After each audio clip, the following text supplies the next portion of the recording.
Namah Vishnupadaya Krishna Prasthaya Bhutale Srimate Bhakti Vedanta Swami Iti Namine Namah Vishnupadaya Krishna Prasthaya Bhutale Srimate Bhakti Vedanta Swami Iti Namine Namaste Saraswate Deve Gaudavani Pracharine Nirvishesha Shunyavadi Ashtacha Deshatarine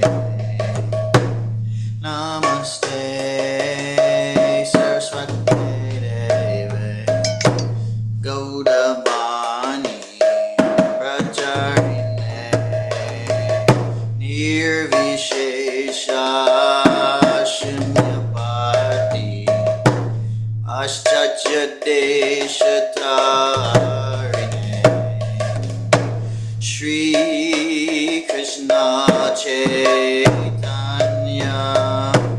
Prabhu Nityananda Nityananda Advaita Gadadhar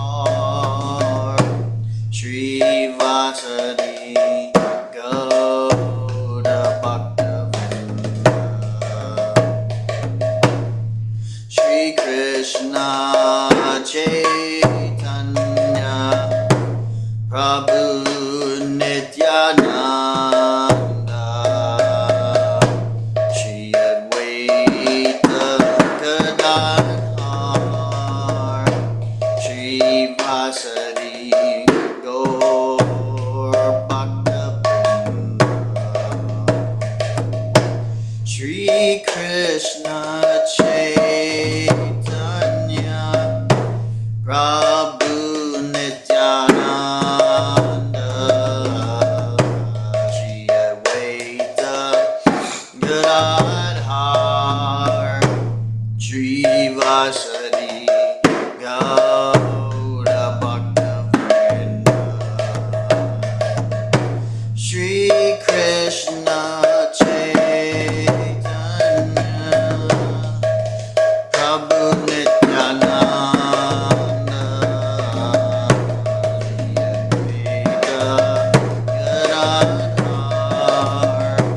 Shri Vasadi Gauda Bhaktavinda Shri Krishna Chaitanya Prabhu Nityananda Shri Advaita Gadadhar Shri Vasadi Gaur Bhaktavinda Shri Krishna Chaitanya Prabhu Nityananda Shri Advaita Gadadhar Shri Vasadi Gauda Bhaktavinda Hare Krishna Hare Krishna Krishna Krishna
Hare Krishna.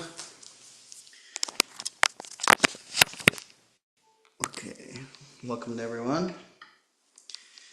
We're continuing in Srimad Bhagavatam 1.4.25.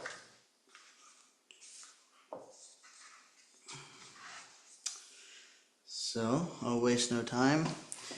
If you'd like, please repeat. Om Namo Bhagavate Vasudevaya. Om Namo Bhagavate Vasudevaya. Om Namo Bhagavate Vasudevaya.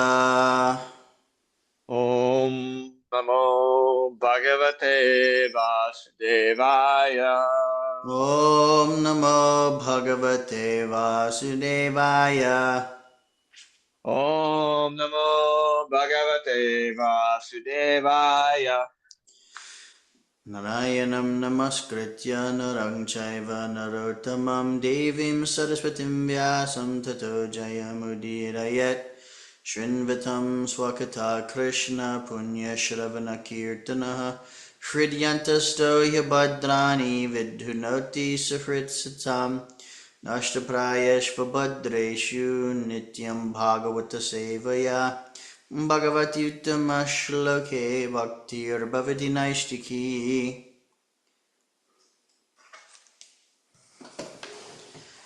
Alright, Krishna, here to here. 1.4.25 Shri Shudra Dvija Bandhunam Trayina Shruti Gochara Karma Shreyasi Mudhanam Shreya Evam Bhavedaha Iti Bharatamakyanam Kripaya Munina Kritam. Out of compassion, the great sage thought it wise that this would enable men to achieve the ultimate goal of life. Thus he compiled the great historical narration called the Mahabharata for women, laborers, and friends of the twice-born. Purport. The friends of the twice-born families are those who are born in the families of Brahmanas, Kshatriyas, and Vaishyas, or the spiritually cultured families, but who themselves are not equal to their forefathers. Such descendants are not recognized as such for want of purificatory achievements. The purificatory activities begin even before the birth of a child, and the seed-giving reformatory process is called Garbhadhan Sanskar. One who has not undergone such Garbhadhan Sanskar, or spiritual family planning, is not accepted as being of an actual twice-born family. The Garbhadhan Sanskar is followed by other purificatory processes, out of which the sacred thread ceremony is one. This is performed at the time of spiritual initiation. After this particular Sanskar, one is rightly called twice born. One birth is calculated during the seed-giving Sanskar, and the second birth is calculated at the time of spiritual initiation. One who has been able to undergo such important sanskars can be called a bona fide twice-born. If the father and the mother do not undertake the process of spiritual family planning and simply beget children out of passion only, their children are called Dvija Bandhus. These Dvija Bandhus are certainly not as intelligent as the children of the regular twice-born families. The Dvija Bandhus are classified with the Shudras and the woman class, who are by nature less intelligent. The Shudras and the woman class do not have to undergo any sanskar save and except the ceremony of marriage. The less intelligent classes of men, namely women, Sudras, and unqualified sons of the higher castes, are devoid of necessary qualifications to understand the purpose of the transcendental Vedas. For them, the Mahabharata was prepared. The purpose of the Mahabharata is to administer the purpose of the Vedas. and therefore within this Mahabharata, the summary Veda of Bhagavad Gita is placed. The less intelligent are more interested in stories than in philosophy, and therefore the philosophy of the Vedas in the form of the Bhagavad Gita is spoken by the Lord Sri Krishna. Vyasadeva and Lord Krishna are both on the transcendental plane, and therefore they collaborated in doing good to the fallen souls of this age. The Bhagavad Gita is the essence of all Vedic knowledge. It is the first book of spiritual values, as the Upanishads are. The Vedanta philosophy is the subject matter for study by the spiritual graduates. Only the postgraduate spiritual student can enter into the spiritual or devotional service of the Lord. It is a great science, and the great professor is the Lord himself in the form of Lord Sri Chaitanya Mahaprabhu. And persons who are empowered by him can initiate others in the transcendental loving service of the Lord. Text 26.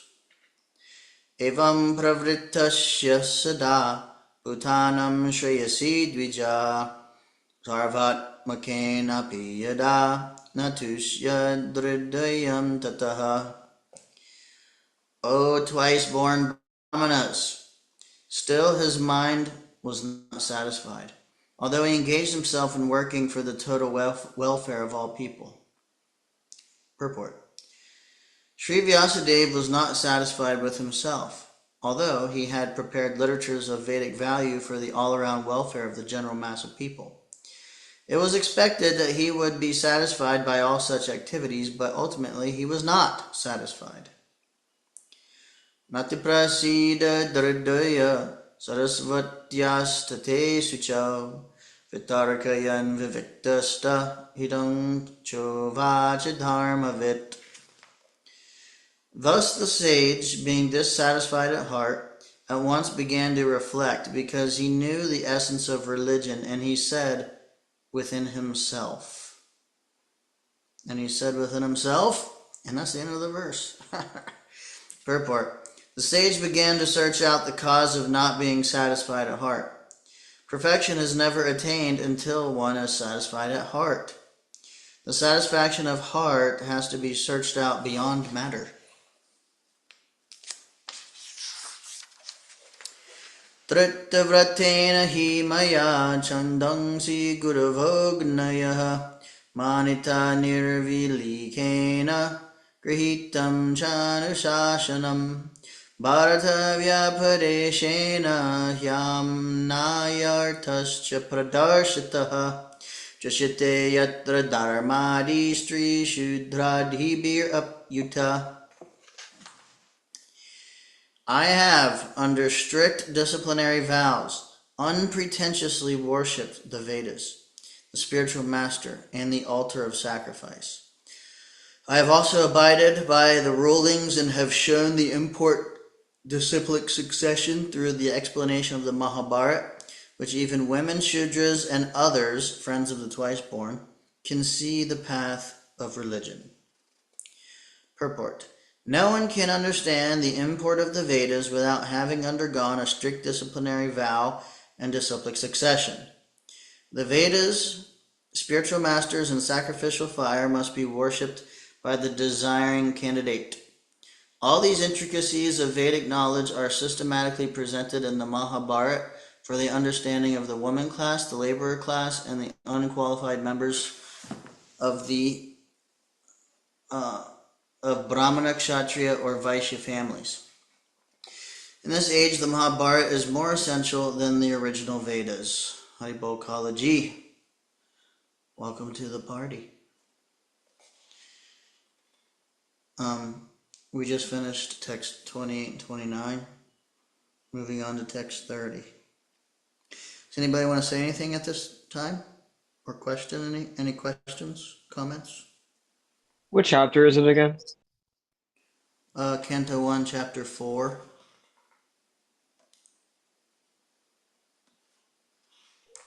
Text 30.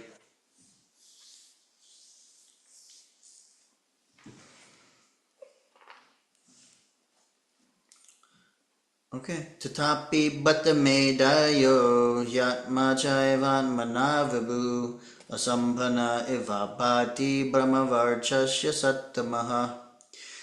I am feeling incomplete, though I myself am fully equipped with everything required by the Vedas. Purport. Undoubtedly, Srila Vyasadeva was complete in all the details of Vedic achievements. Purification of the living being submerged in matter is made possible by the prescribed activities in the Vedas, but the ultimate achievement is different. Unless it is attained, the living being, even though fully equipped, cannot be situated in the transcendentally normal stage. Srila Vyasadeva appeared to have lost the clue and therefore felt dissatisfaction. Kimva Bhagavata Dharma Naprayena Nirupataha Priya Paramahangsanam Ta Eva Hyachuta Priyaha. This may be because I did not specifically point out the devotional service of the Lord, which is dear both to perfect beings and to the infallible Lord. Purport. The dissatisfaction which was being felt by Srila Vyasadeva is expressed herein in his own words. This was felt for the normal condition of the living being in the devotional service of the Lord. Unless one is fixed in the normal condition of service, neither the Lord nor the living being can become fully satisfied. This defect was felt by him when Narada Muni, his spiritual master, reached him. It is described as follows. Dashaivam kilamakmanam manyamanasya khidyataha krishnasya narado bhyagadashramam pragudahritam. As mentioned before, Narada reached the cottage of Krishna Dvaipayana Vyas on the banks of the Saraswati, just as Vyasadeva was regretting his defects. Purport. The vacuum felt by Vyasadeva was not due to his lack of knowledge. Bhagavat Dharma is purely devotional service of the Lord to which the monist has no access. The monist is not counted amongst the Paramahamsas, the most perfect of the renounced order of life. Srimad Bhagavatam is full of narrations of the transcendental activities of the personality of Godhead. Although Vyasadeva was an empowered divinity, he still felt dissatisfaction because in none of his works were the transcendental activities of the Lord properly explained. The inspiration was infused by Sri Krishna directly in the heart of Vyasadeva, and thus he felt the vacuum as explained above. It is definitely expressed herewith that without the transcendental loving service of the Lord, everything is void. But in the transcendental service of the Lord, everything is tangible without any separate attempt at fruitive work or empiric philosophical speculation. Text 33. Tam abhigyaya sahasa pratyuttaya gatam munihi pujayamasa vidhivan naradam shoda pujitam. At the auspicious arrival of Sri Narada, Sri Vyasadeva got up respectfully and worshipped him, giving him veneration equal to that given to Brahmaji, the creator. Purport. Vidhi means Brahma, the first created living being, and he is the original student as well as professor of the Vedas. He learned it from Sri Krishna and taught Narada first. So Narada is the second acharya in the line of spiritual disciplic succession. He is the representative of Brahma, and therefore he is respected exactly like Brahma, the father of all vidhis, regulations. Similarly, all other successive disciples in the chain are also equally respected as representatives of the original spiritual master. Thus end the Bhaktivedanta purports of the first canto, 4th chapter of the Srimad Bhagavatam, entitled The Appearance of Sri Narada. Sadhu, sadhu. Sadhu, sadhu.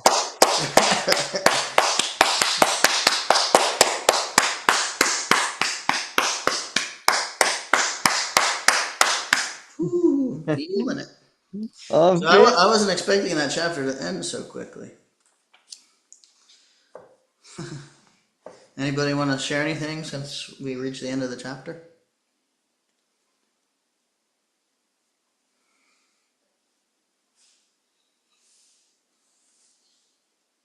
Hare Krishna. I liked the description of how he worshipped him respectfully. He got up and worshipped him respectfully.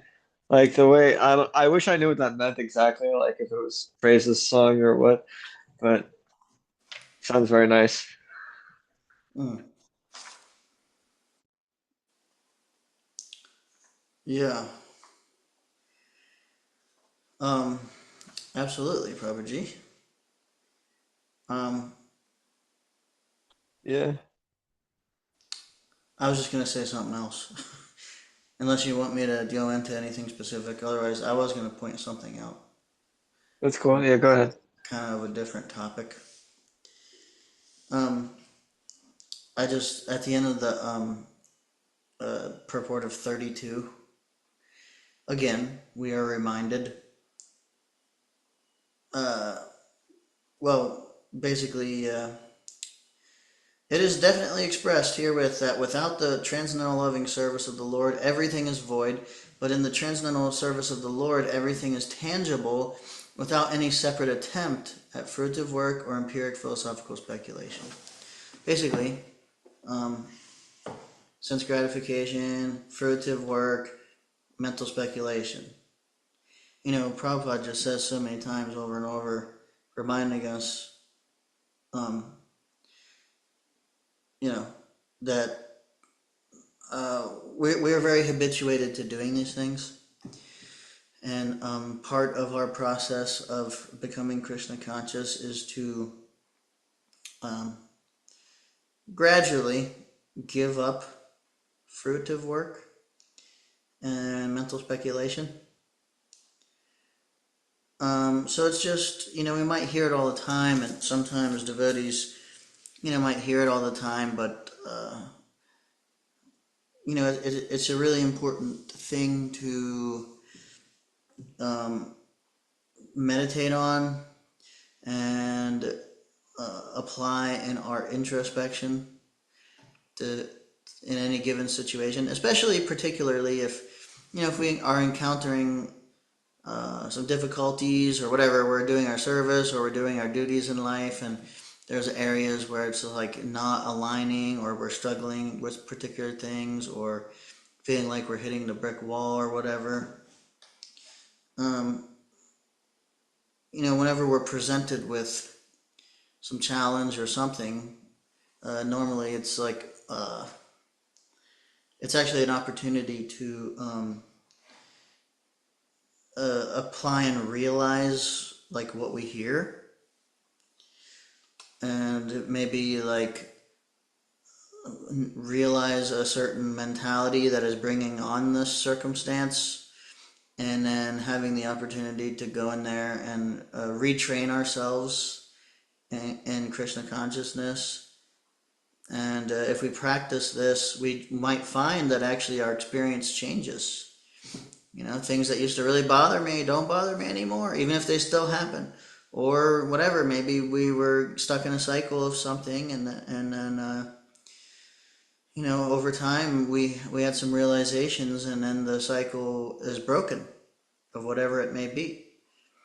So just to also with that kind of mood, hearing and assimilating and applying, um, you know, looking at ourselves and checking our own fruitive mentality, because especially if we're trying to preach or share Krishna consciousness or offer any kind of service, really, um, you know, it'll completely change the quality of the seva. If like subconsciously or subtly we are having a fruitive intention, you know, maybe I want to be glorified. Maybe I want some profit, some adoration, some distinction. I want to be seen as great, and I'm doing a service trying to uh, use it as a means to get that to that end. And so it should be clearly understood this is not pure devotional service. Anyway, I won't go too much onto it, but I just wanted to point that out.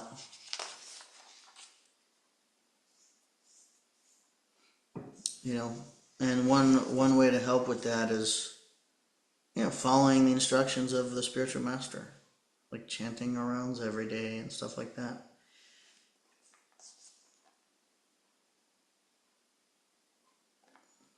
Anyway, Hare Krishna. Okay. Chapter 5, Narada's instructions on Srimad Bhagavatam for Vyasadeva. Sutta Vacha Atatam Sukhamasina Upasinam Brihasdravaha Devarshi Praha Vibrishim Vinapani Smayaniva. Sutta Goswami said, thus the sage amongst the gods, Narada, comfortably seated and apparently smiling, addressed the rishi amongst the brahmanas, Vedavyas. Purport. Narada was smiling because he well knew the great sage Vedavyas and the cause of his disappointment. As he will explain gradually, Vyasadev's disappointment was due to insufficiency in presenting the science of devotional service. Narada knew the defect, and it was confirmed by the position of Vyas.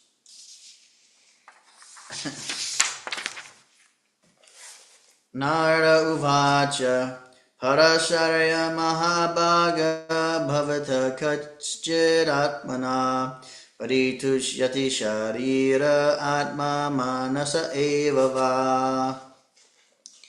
Addressing Vyasadeva, the son of Parashara, Narada inquired, are you satisfied by identifying with the body or the mind as objects of self-realization?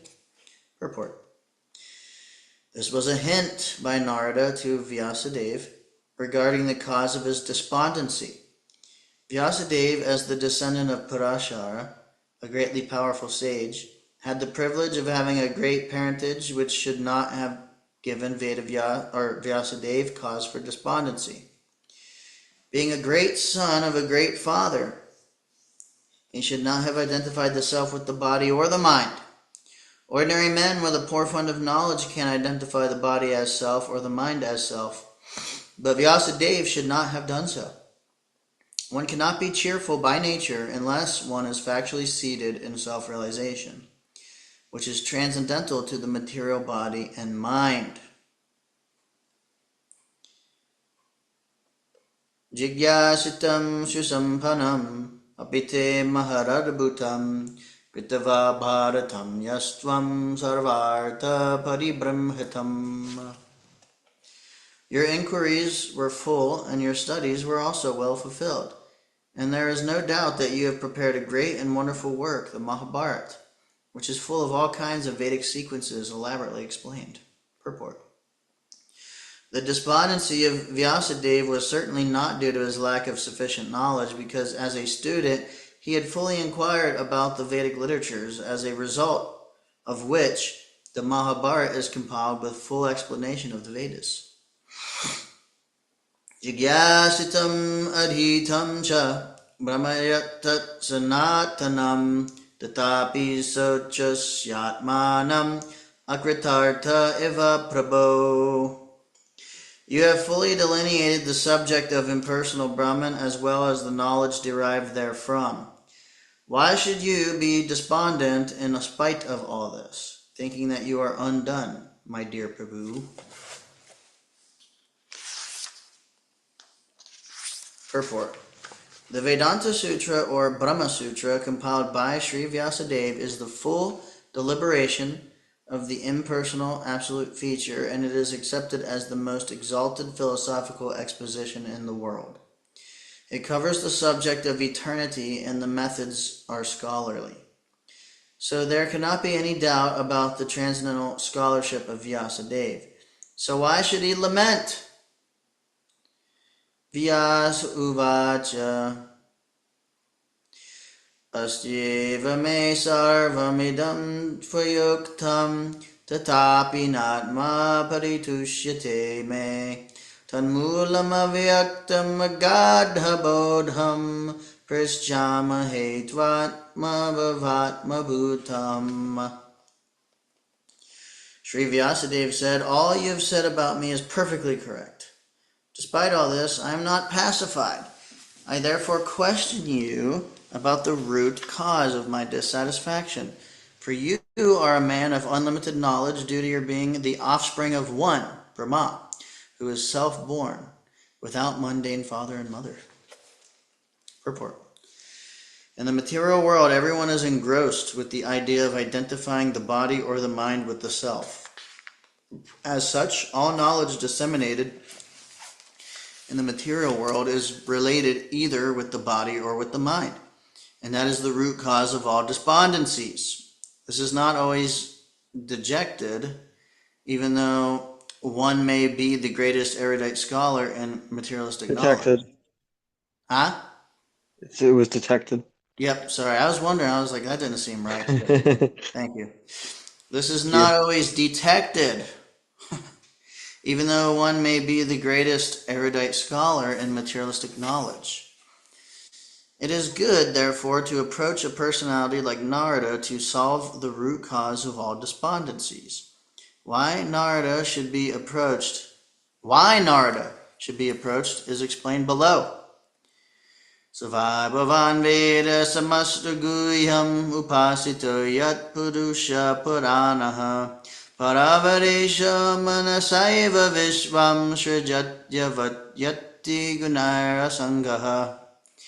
Oh, my Lord, everything that is mysterious is known to you because you worship the creator and destroyer of the material world and the maintainer of the spiritual world, the original personality of Godhead, who is transcendental to the three modes of material nature. Purport. A person who is 100% engaged in the service of the Lord is the emblem of all knowledge.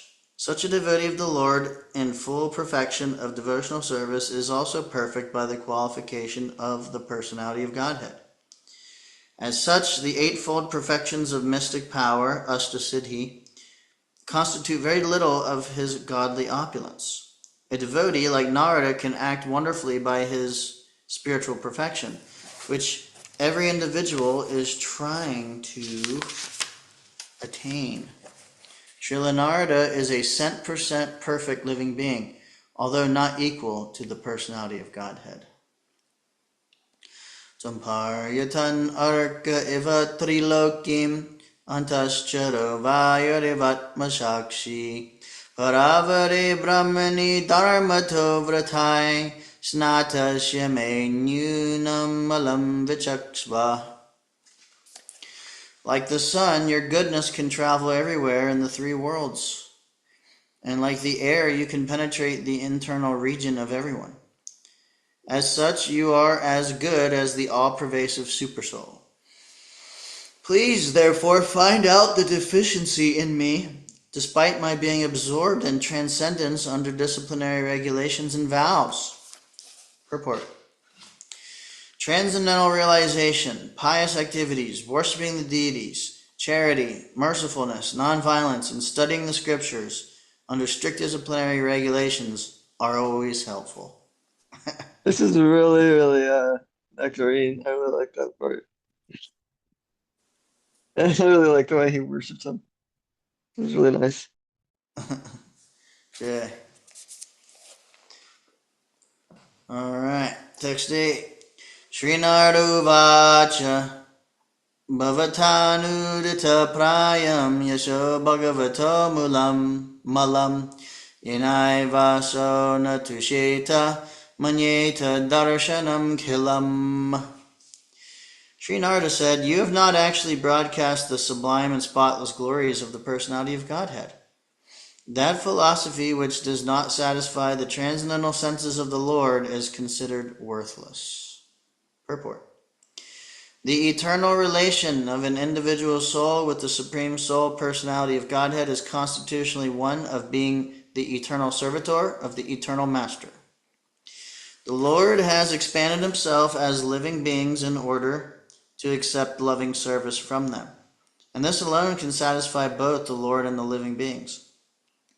Such a scholar as Vyasadeva has completed many expansions of the Vedic literatures, ending with the Vedanta philosophy, but none of them have been written directly glorifying the personality of Godhead. Dry philosophical speculations, even on the transcendental subject of the Absolute, have very little attraction without directly dealing with the glorification of the Lord. The personality of Godhead is the last word in transcendental realization.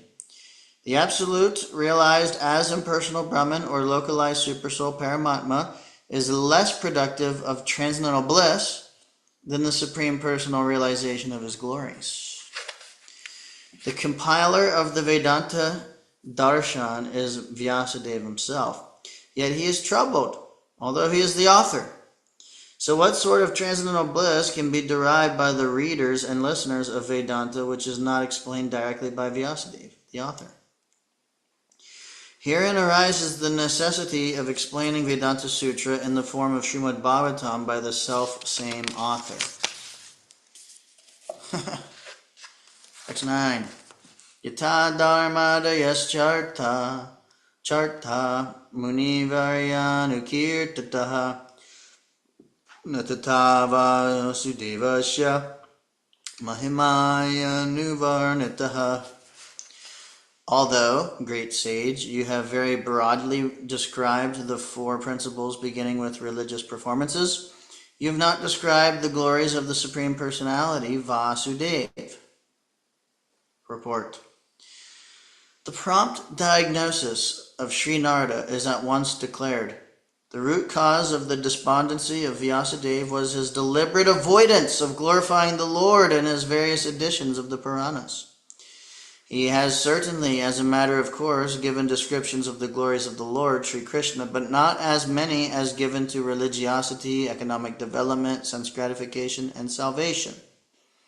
These four items are by far inferior to engagement in the devotional service of the Lord. Sri Vyasadeva, as the authorized scholar, knew very well this difference.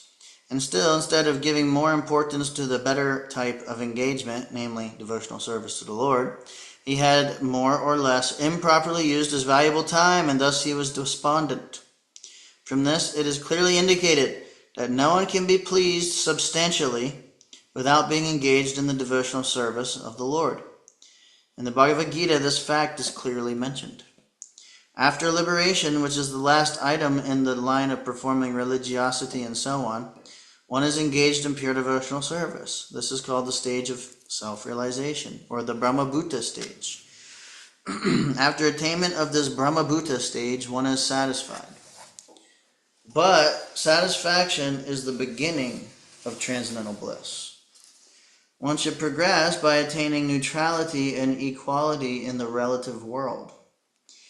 And passing this stage of equanimity, one is fixed in the transcendental loving service of the Lord.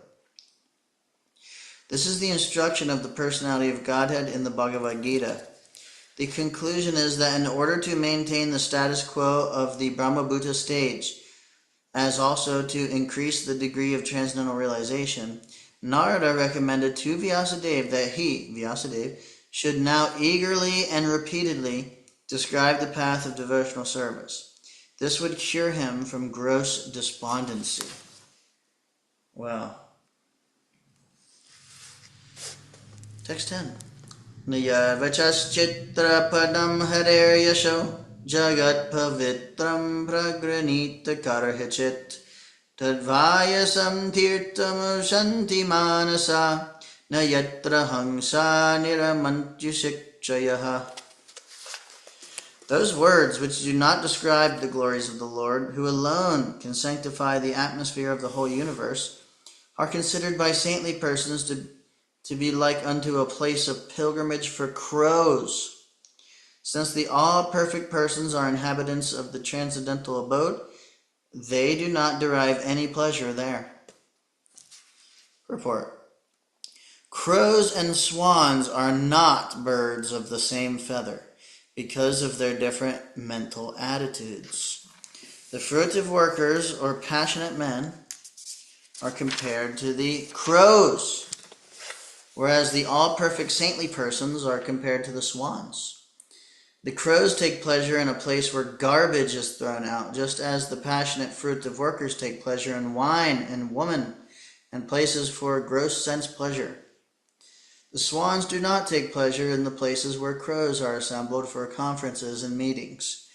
They are instead seen in the atmosphere of natural scenic beauty, where there are transparent reservoirs of water nicely decorated with stems of lotus flowers and variegated colors of natural beauty. That is the difference between the two classes of birds. Nature has influenced different species of life with different mentalities, and it is not possible to bring them up into the same rank and file. Similarly, there are different kinds of literature for different types of men of different mentality. Mostly the market literatures which attract men of the crows categories are literatures containing refuse remnants of sensuous topics. They are generally known as mundane talks in relation with the gross body and subtle mind. They are full of subject matter described in decorative language full of mundane similes and metaphorical arrangements. Yet with all that, they do not glorify the Lord. Such poetry and prose on any subject matter is considered decoration of a dead body. Spiritually advanced men who are compared to the swans do not take pleasure in such dead literatures, which are sources of pleasure for men who are spiritually dead. These literatures in the modes of passion and ignorance are distributed under different labels, but they can hardly help the spiritual urge of the human being, and thus the swan-like spiritually advanced men have nothing to do with them. Such spiritually advanced men are called also manasa, because they always keep up the standard of transcendental voluntary service to the Lord on the spiritual plane. This completely forbids fruitive activities for gross bodily sense satisfaction or subtle speculation of the material egoistic mind. Social literary men, scientists, mundane poets, theoretical philosophers, and politicians who are completely absorbed in the material advancement of sense pleasure are all dolls of the material energy. They take pleasure in a place where rejected subject matters are thrown. According to Swami Sridhar, this is the pleasure of the prostitute hunters. But literatures which describe the glories of the Lord are enjoyed by the Paramahamsas who have grasped the essence of human activities.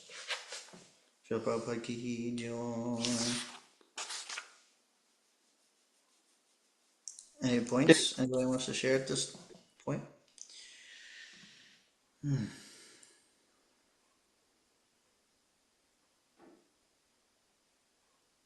Here to hear.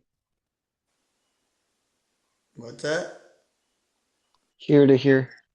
Oh, very nice. Hey, thank you, Prabhuji. Hare Krishna. Very good to hear. Hare Krishna. Thank you for being here. Yeah.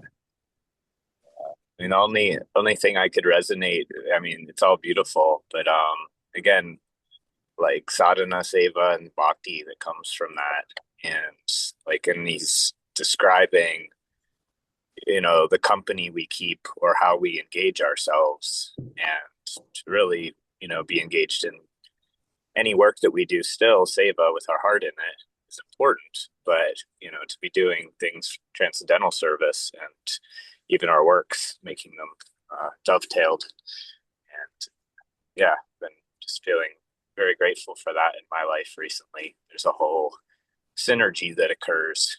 Um, things unfold around you more beneficially to your spiritual focus and progress when you're really surrendered, immersed in it.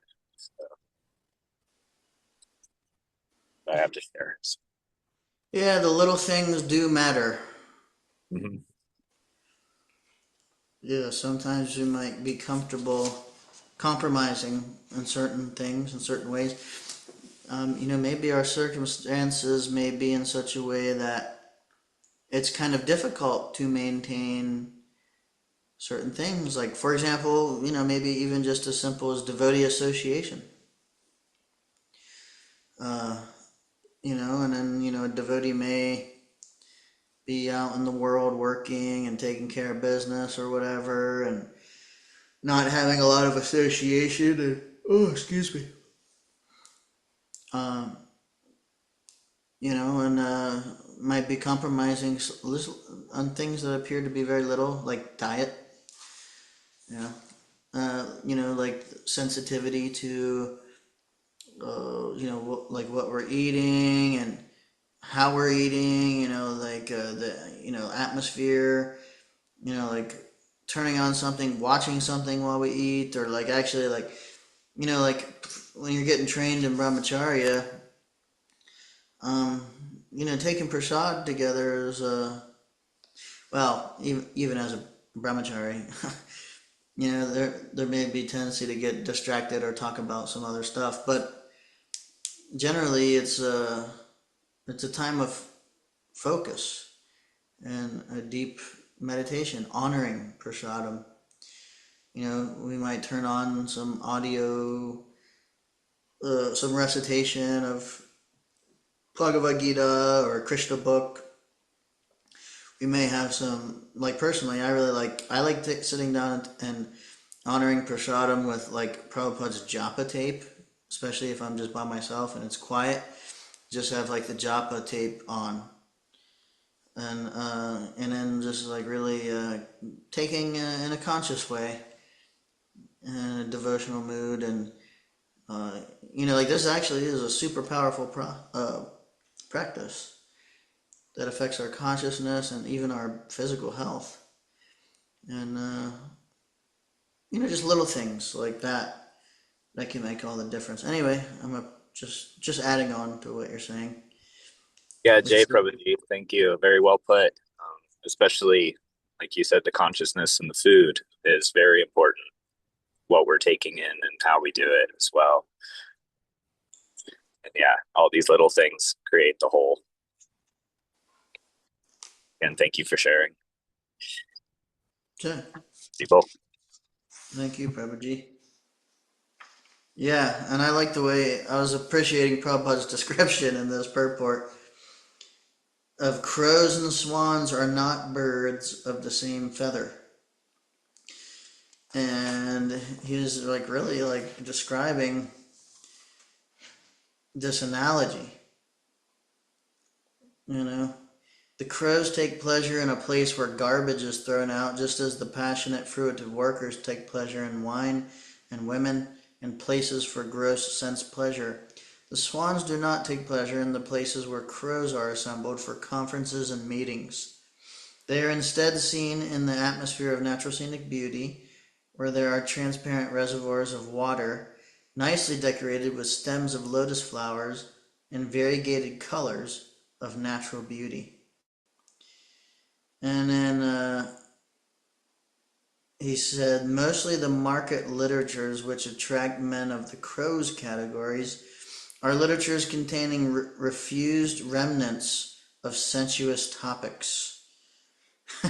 When I heard that, I immediately thought of like in the line to buy something at Walmart or some or grocery store, and they have, I guess I don't know if they call them tabloids, but like the magazines of like stuff that, I mean, I've never known anyone in my whole life that even read any of those, but just like it's almost like a commercial or an advertisement in like real life, like on the shelf of these magazines.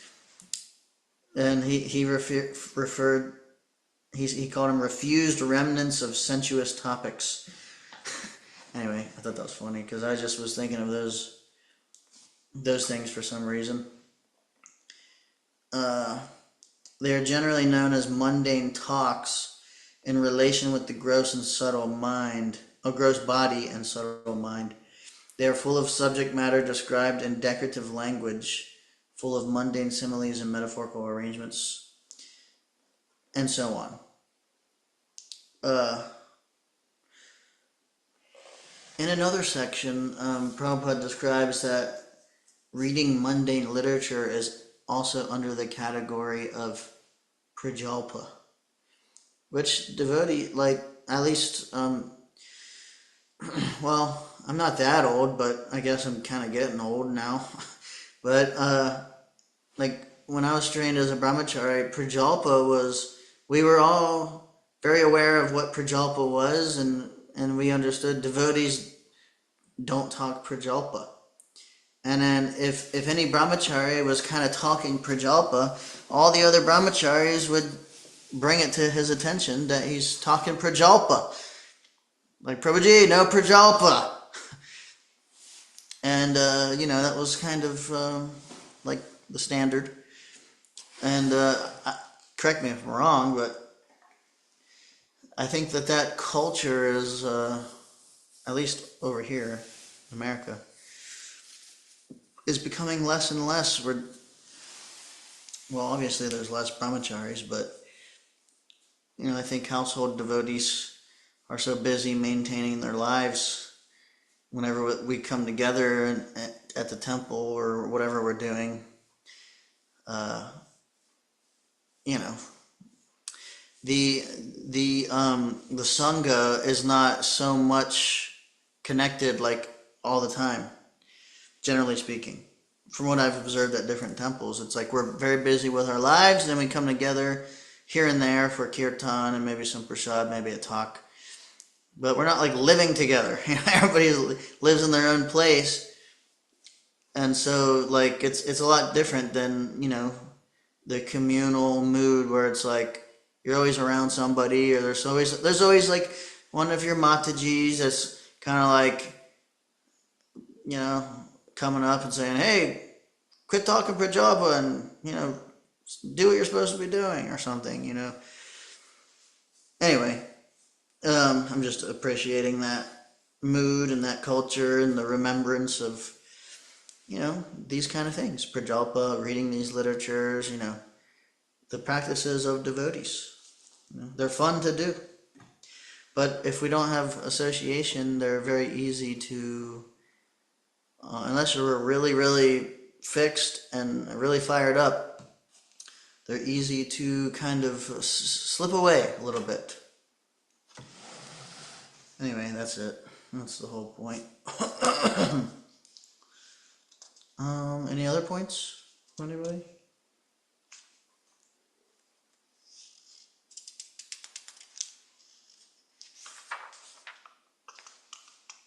It's pretty much time to stop reading. We do have time though for points. Srila Prabhupada ki jai, Srimad Bhagavatam ki Jay, jai. Jay, Hare Krishna. Hare Krishna. Thank you. Hare Bo. I actually have a point, Prabhu. Very good. I really liked, um, I'm really bad with the names, unfortunately, but who was listening was like, kept on saying that he was unsatisfied. He like get transcendentally situated or, doing the regulative principles and stuff. Um, and even just like, you know, in all of it, but still he would tell the teacher that he was still unsatisfied.